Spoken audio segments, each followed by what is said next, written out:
Why did the video game cartridge leave the party? Because everyone blows. Now that's a joke only a true game enthusiast could appreciate. Collecting, my friends, is a hobby as old as time itself.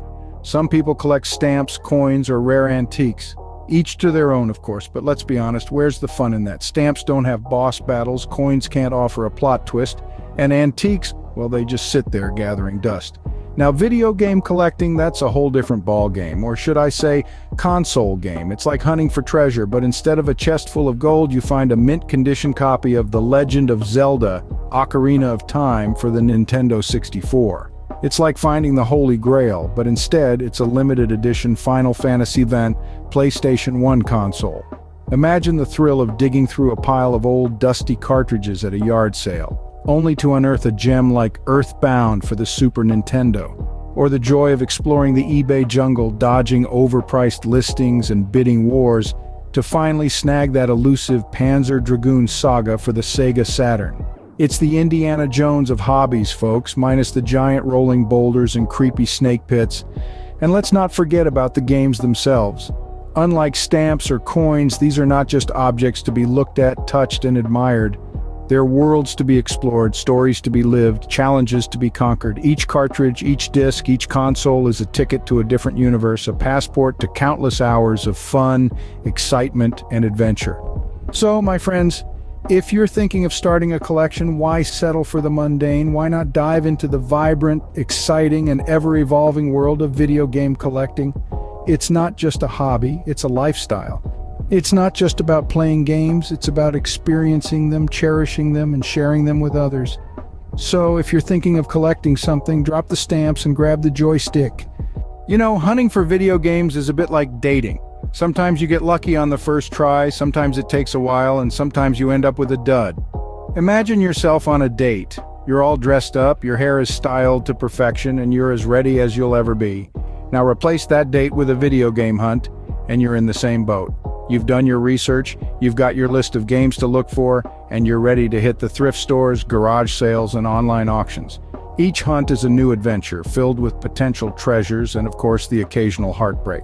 It's like being Indiana Jones if Indy was into pixelated plumbers and hedgehogs instead of ancient artifacts. You're digging through dusty boxes in Grandma's attic, hoping to unearth a rare copy of Crusader of Senti or Pokemon Box for the GameCube. Your heart races with every cartridge you flip over, every disc you examine. There's a certain adrenaline rush when you spot a rare game in the wild. It's like seeing a unicorn prance through a field of four-leaf clovers. And when you do find that elusive game, the feeling is indescribable. It's like winning the lottery, but instead of a giant check, you get a piece of gaming history. But let's not forget those times when you end up with a dud. You think you've struck gold only to find out it's fool's gold. Or worse, it's E.T. the Extraterrestrial for the Atari 2600, but hey, even the duds have their charm. They're like the bad dates that make for great stories later on. Hunting for games isn't just about adding to your collection, it's about the journey, the thrill of the chase, the excitement of discovery, the satisfaction of a successful hunt, and of course the sweet, sweet bragging rights. Remember, the thrill of the hunt is half the fun.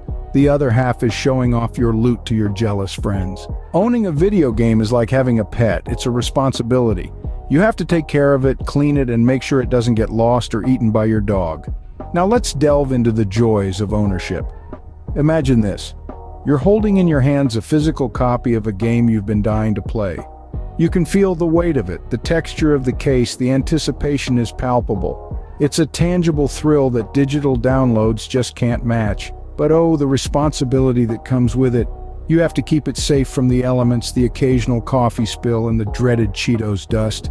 And if you've ever had a game disc scratched beyond repair, you know the heartache is real. It's like watching your favorite movie and suddenly the main character gets stuck in a never-ending loop of doom. And don't even get me started on the tragedy of losing a game.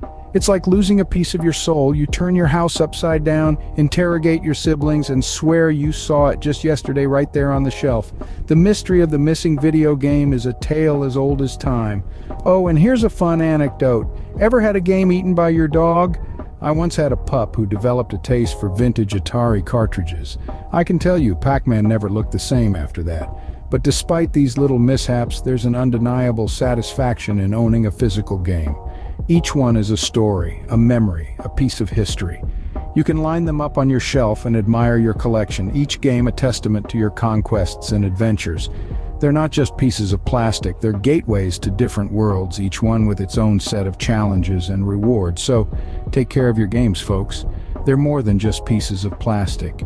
They're your loyal companions. Treat them well and they'll provide you with countless hours of joy, challenge, and excitement. After all, they're not just games, they're experiences waiting to unfold. Collecting video games is a social thing. It's like being in a secret club where the password is knowing the Konami code. You know, up, up, down, down, left, right, BA, start. If you didn't know that, well, I'm sorry, but you're not getting in the club. Now let's talk about the social aspect of video game collecting. It's not just about hoarding stacks of games in your mom's basement. No, it's about being part of a community, a network of like-minded individuals who understand the thrill of unearthing a rare title from a dusty old thrift store. Imagine this, you're at a game swap and you spot an in-box copy of Chrono Trigger for the Super Nintendo, just sitting there in all its glory. Your heart rate spikes, you feel a bead of sweat rolling down your forehead. You look around hoping no one else has seen it. But there, across the room, you lock eyes with another collector. They've seen it too. It's a standoff, a Wild West duel in the heart of a convention center, but then something magical happens. They nod, a silent acknowledgement, a tip of the hat. They've seen your love for the game in your eyes and they step aside. That's camaraderie, my friends. That's the shared experience of video game collecting. You know, there's a saying among collectors. Every game has a story and so does every collector. We share these stories, these experiences in online forums, at game swaps, over a beer at the local pub. We bond over our shared love for this medium, this art form that has shaped our lives in so many ways. So if you're looking to make friends, forget social media, just start collecting video games. You'll find a community of people who get you, who understand why you'd spend your last $20 on a copy of Super Metroid instead of, say, groceries. Because let's face it, who needs food when you've got a good game and a bunch of friends to share it with? So, what have we learned today, class? That video game collecting is the most fun you can have with your clothes on? Well, that's certainly one way to look at it. But let's dig a little deeper, shall we? Video game collecting, as we've seen, is not just about hoarding a bunch of electronic cartridges or discs. No, my friend, it's an art. It's a journey. It's like capturing little pieces of history and holding them in your hands, each game a snapshot of the era it was created in. It's about the thrill of the hunt, scouring yard sales and online auctions for that elusive title to complete your collection. It's about the palpable joy that comes from owning a rare piece of gaming history, like a mint condition, first edition of your favorite game. And let's not forget the shared experience, the camaraderie that comes from swapping stories with fellow game collectors, sharing tips and advice, and basking in the collective nostalgia of our gaming past. But what truly sets game collecting apart from other collecting mediums? Well, it's the fact that these aren't just static objects gathering dust on a shelf. These are interactive experiences, portals to other worlds where we can be heroes, villains, explorers, and more. Each game is a story to be experienced, a challenge to be conquered. And let's face it, there's something inherently satisfying about seeing all those games lined up on your shelf, each one a testament to your dedication, your passion, and your slightly obsessive personality. But hey, we're not here to judge, so yes, video game collecting is indeed a special world. A world that combines nostalgia, camaraderie, adventure, and joy in a way that few other hobbies can match. In the world of collecting, video games are the king, and as we all know, it's good to be the king.